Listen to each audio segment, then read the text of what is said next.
Urwaruka rugera ku 60 ruva mu makaminuza atandukanye yo mu Burundi nirwo rwahawe impapuro zemeza ko rwakurikiranye inyigisho zijanye na diplomasi, uburongozi bwiza hamwe n'imvugo idakomeretse. Kubwa Ari Bayaga arongoye ishirahamwe African BEF ari naryo ryatunganije izo nyigisho, avuga ko zatunganijwe mu ntumbero yo gukarihiriza ubwenge urwaruka mu bijanye no gushikiriza ivyiyumviro hisunzwe urwego rwemewe n'ishirahamwe mpuzamakungu.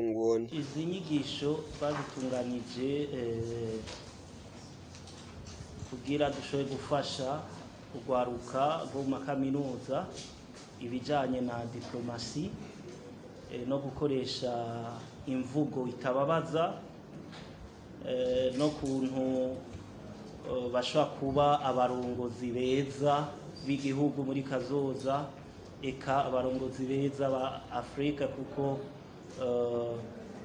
Uburundi urwaruka niko Uburundi rw'ejo. Rero twatunganije ibikorwa muri iyo ntumbero.